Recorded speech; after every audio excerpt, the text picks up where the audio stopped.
अस्सलाम वालेकुम जी and welcome back to our channel stars विदेश के।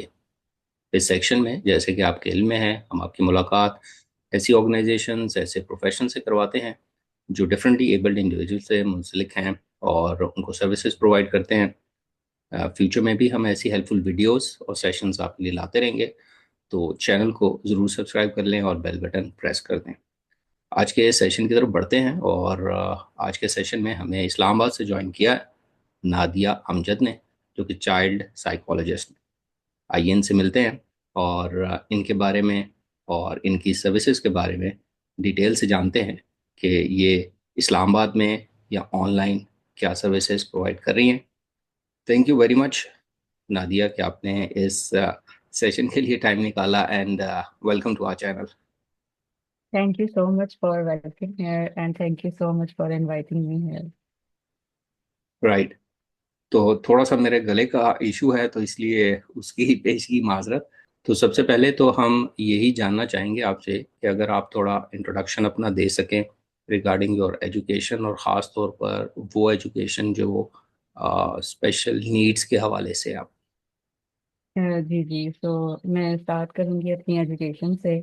I did MSc Applied Psychology in MEO College which is affiliated to Punjab University, and when I completed my degree then I start my career as a clinical psychologist, and I did internship in CMH Hospital and Shalamar Hospital और मियाँ medical hospital in Lahore. तो एक साल जो था वो मैंने complete अपनी इंटर्नशिप ही की थी। और after doing my internship I get an offer from school as an assistant. तो उस LGS स्कूल की तरफ से मुझे ऑफर हुआ कि ऑटिज्म के जो बच्चे हैं उनको असिस्ट करने के लिए। तो I thought I should start, तो मैंने वो फिर स्टार्ट कर लिया। तो जैसे फिर मैंने वो स्टार्ट किया तो देन मैंने उन बच्चों के साथ काम किया उस स्कूल में। तो देन आई रियलाइज कि मुझे अपनी जो एक फील्ड है, जो जाहिर है हम स्टडी करते हैं तो उसमें डिफरेंट उसमें लेवल्स होते हैं। लाइक आप क्लिनिकल साइकोलॉजिस्ट की तरफ जाना चाह रहे हैं, काउंसलिंग की तरफ जाना चाह रहे हैं, या चाइल्ड साइकोलॉजी की तरफ जाना चाह रहे हैं। तो मेरा जो मेन पैशन था वो मैंने एक्सप्लोर किया जब मैं LGS में थी, और LGS में काम करते हुए मैंने अपने पैशन को एक्सप्लोर किया, एंड देन आई चूज के मुझे एज अ चाइल्ड साइकोलॉजिस्ट ही काम करना चाहिए। और 2018 से अब तक जो है वो मैं as a child psychologist, as an educational psychologist plus as a SEN teacher जो है वो काम कर रही हूँ। मैंने LG से स्टार्ट किया था, देन कोविड की वजह से क्योंकि स्कूल बंद हो गए थे, और देन फिर मैंने अपनी प्राइवेट प्रैक्टिस जो है वो स्टार्ट की थी। और प्राइवेट जब मैंने अपनी प्रैक्टिस स्टार्ट की थी तो मैं वहाँ पे होम सेशंस करती थी, और होम सेशंस जो हैं वो डिफरेंट डिसऑर्डर से रिलेटेड जितने भी बच्चे थे मैं उनके साथ काम कर रही थी। उनमें उनमें न्यूरो डेवलपमेंटल डिसऑर्डर के जितने भी बच्चे थे, लाइक ADHD और ऑटिज्म, लर्निंग डिसेबल बच्चे और डिसलेक्सिया, इन तमाम बच्चों के साथ मैंने काम किया। और आफ्टर कोविड जब 3 साल मैंने फिर इसी तरह से प्राइवेट प्रैक्टिस की, एंड देन फिर मैंने जब कोविड ख़त्म हो गया तो उसके बाद मैंने बीकन हाउस वॉल्टन कैंपस जो है उसको ज्वाइन किया था, और 2 इयर्स मैंने वहाँ सर्व किया। और रिसेंटली जो है वो वहाँ से मैंने उसको कंप्लीट किया है अपने 2 इयर्स, और I shifted in Islamabad. Right, right.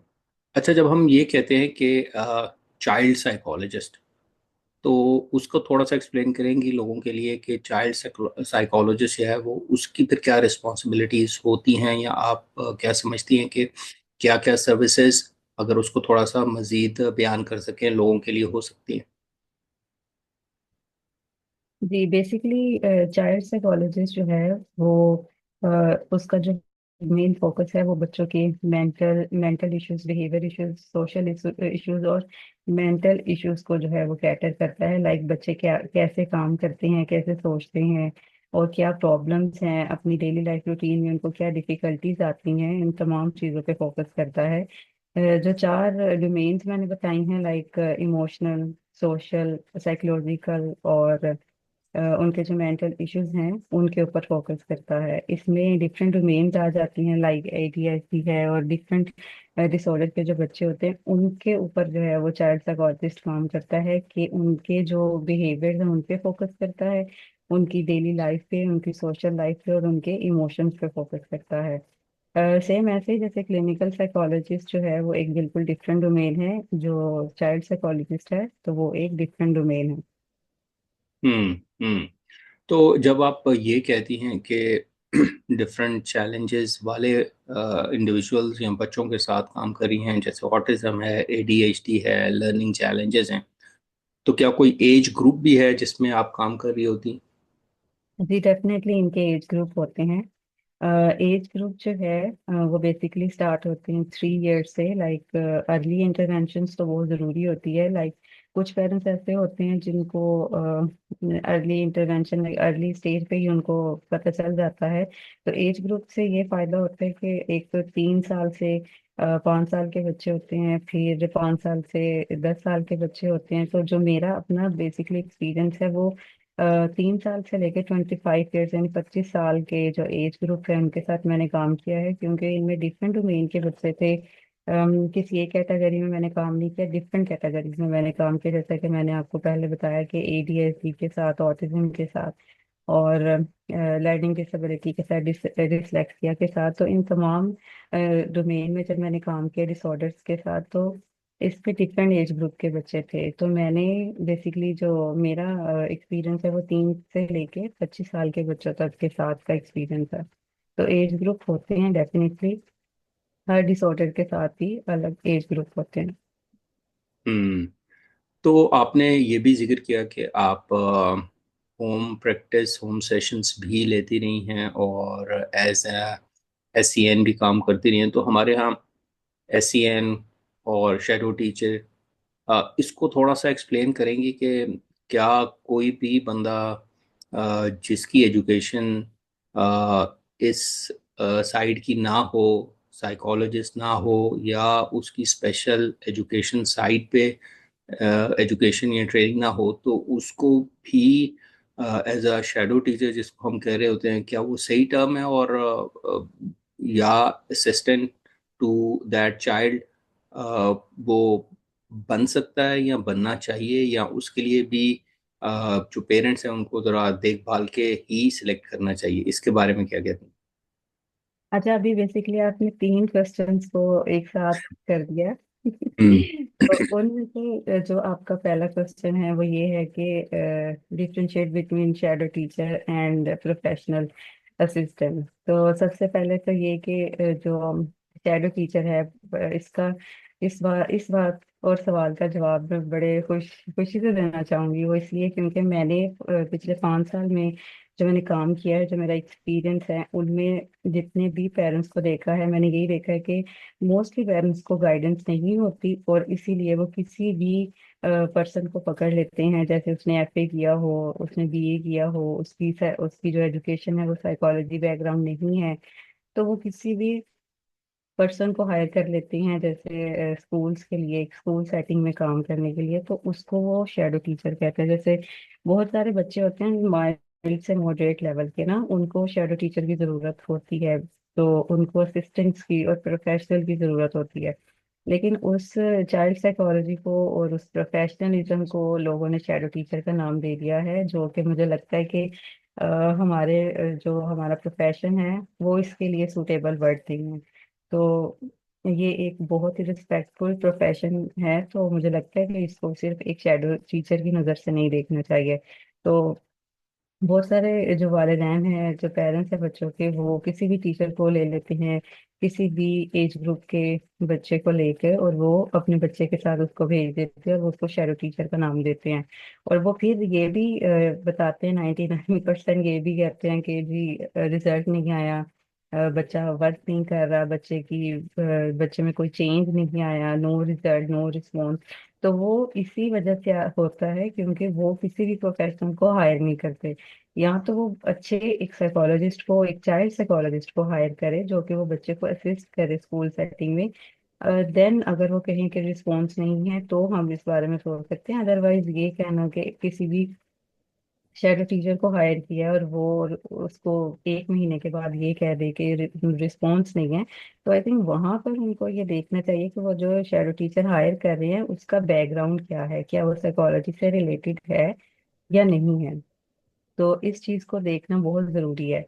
और हम्म। दूसरा क्वेश्चन आपका ये था कि जो चाइल्ड साइकोलॉजिस्ट है वो स्कूल सेटिंग में बच्चों को असिस्ट करते हैं, आई थिंक यही क्वेश्चन था, अगर जी आप जी। इसको दोबारा रिपीट करना चाहें तो।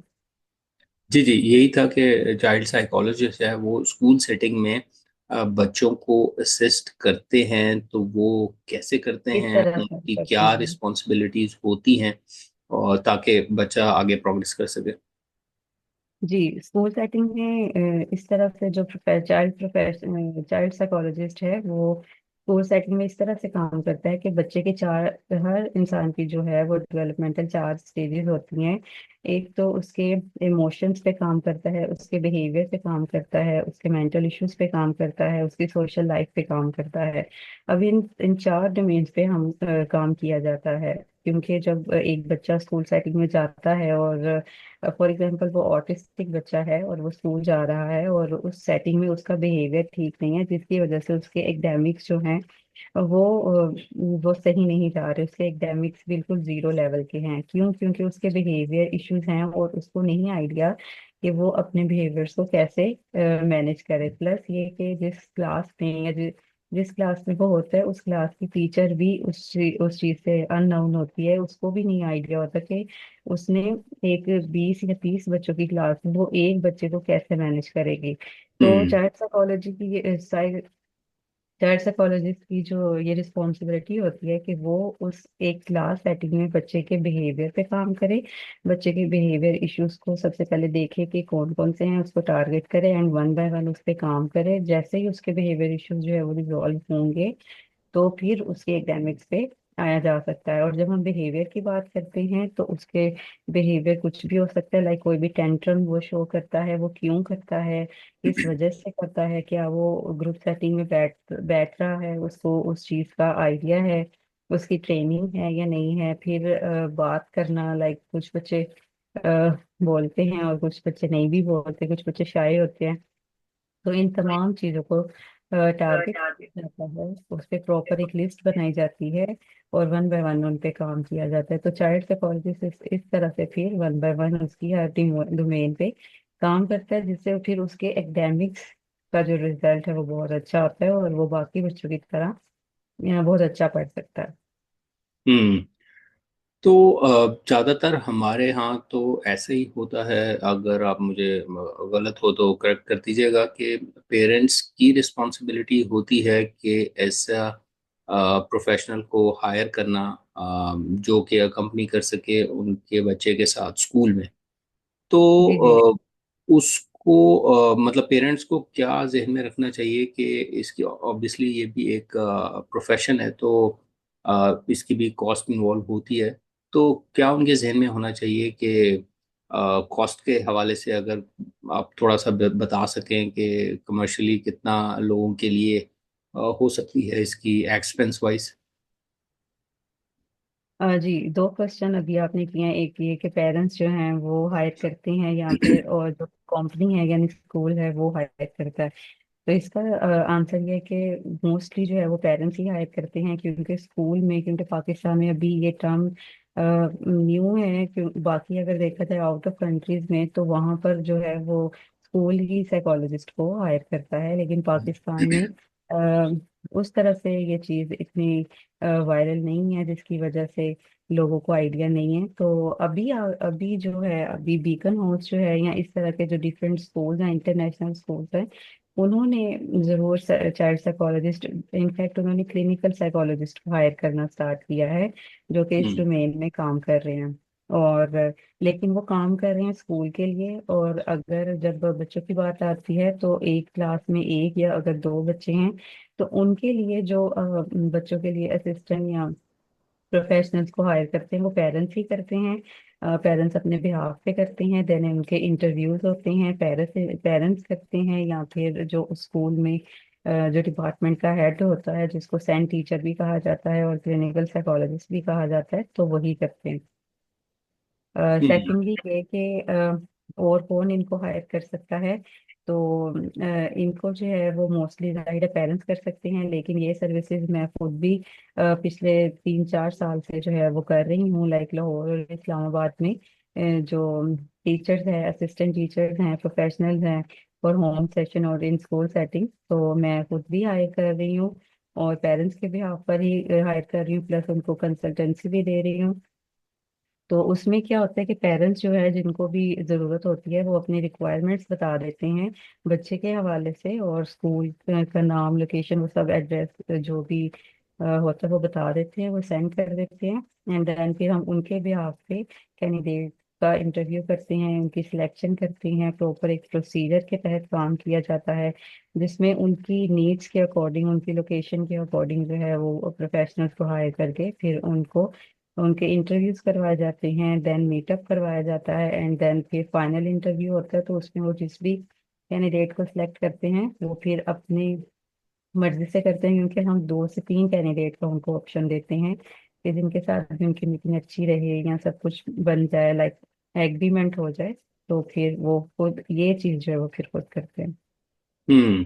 तो कॉस्ट की कोई ब्रैकेट है, कोई रेंज है कि हाँ यहाँ से यहाँ तक के दरमियान ये इसके चार्जेस हो सकते हैं, ऐसी कोई फिगर भी आप बता सकते हैं? जी, आप शायद जो प्रोफेशनल असिस्टेंट स्कूल में काम कर रहे हैं आप उनकी बात कर रहे हैं।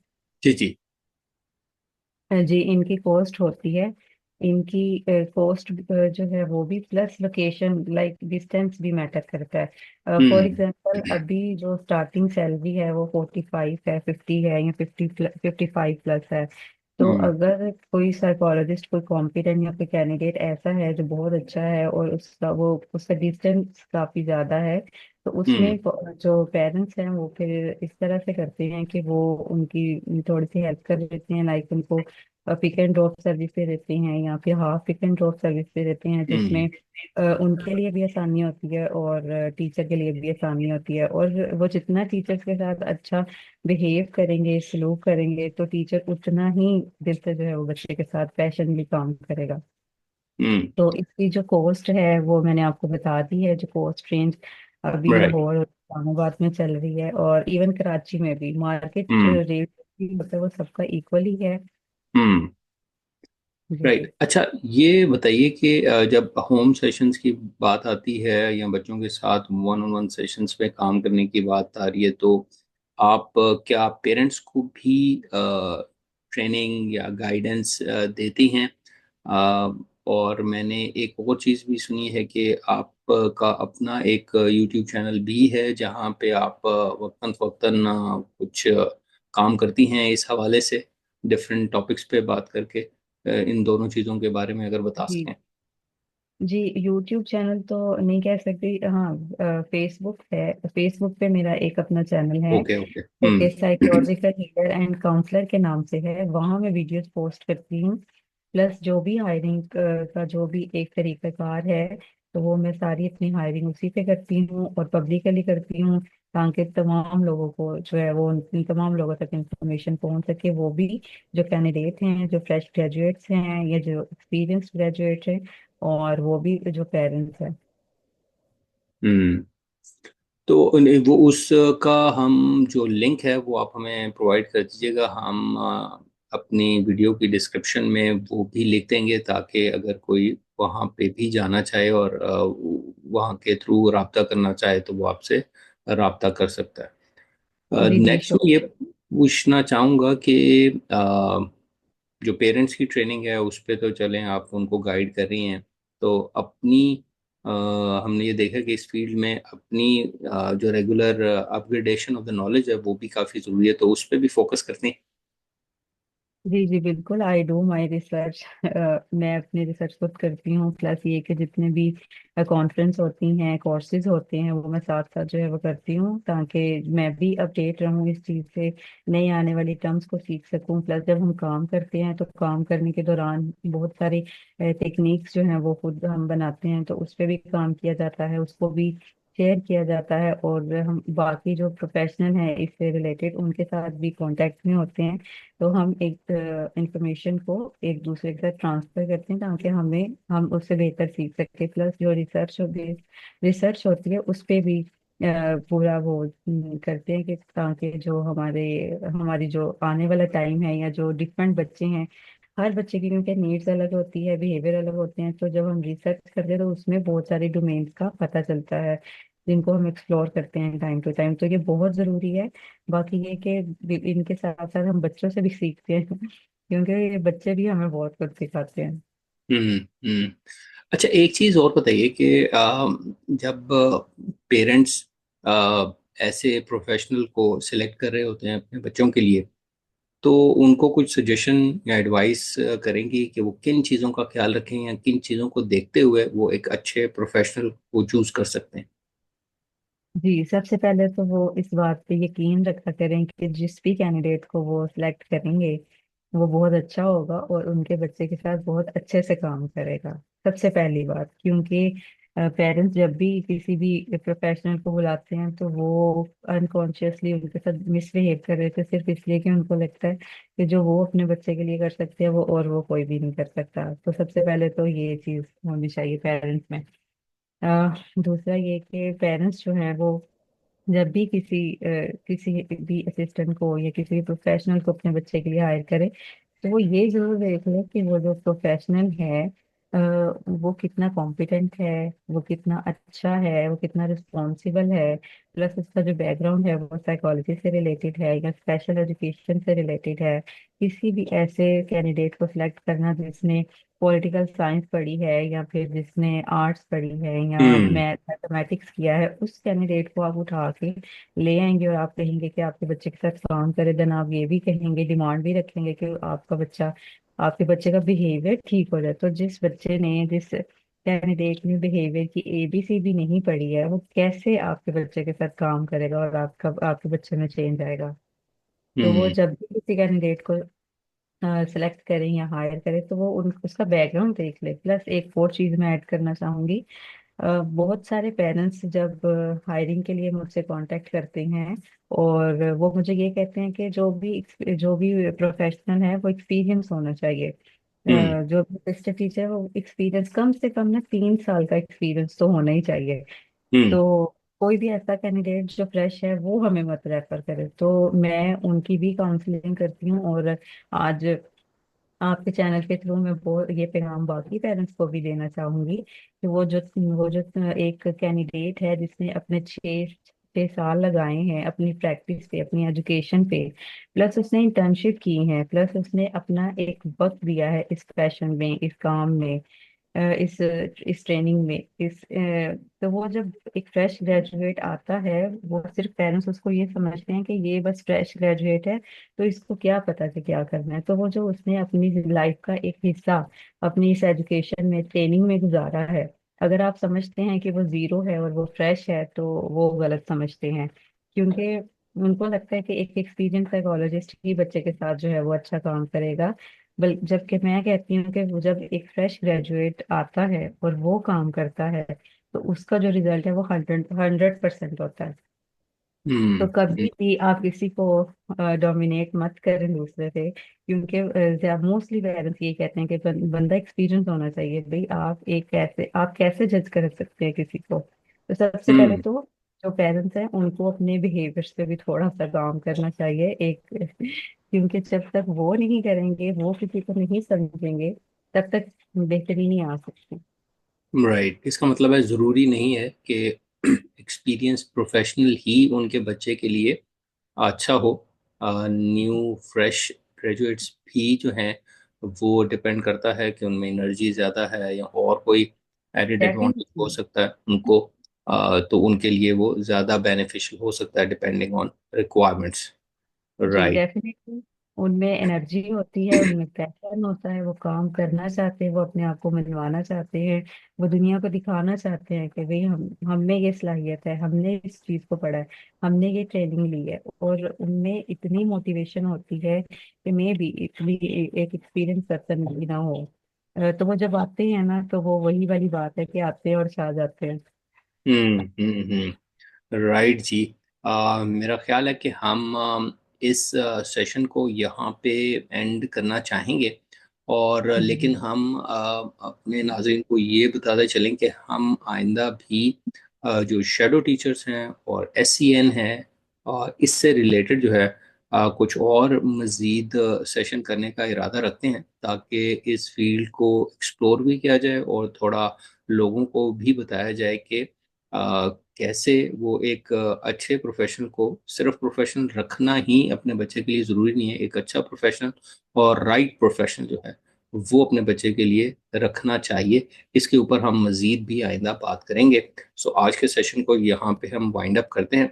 मैं एक दफ़ा फिर आपका शुक्रिया अदा करूँगा कि आपने टाइम निकाला और इस सेशन को लोगों तक मालूमात पहुँचाई। आई होप कि ये लोगों के लिए हेल्पफुल होगी। So thank you very much once again. Thank you so much, आपका भी और तमाम देखने वालों का भी। और आपका बहुत बहुत शुक्रिया कि आपने मुझे ये मौका दिया कि मैं अपना जो पैगाम है और अपने दिल की बात जो है वो लोगों तक पहुंचा पा रही हूँ, just because of you. Thank you so much. Right जी। और इसी के साथ जी हम आप सबसे इजाज़त चाहेंगे। इंशाल्लाह नेक्स्ट सेशन में एक नए मेहमान के साथ आपके सामने दोबारा हाजिर होंगे। Until then take care and अल्लाह हाफिज।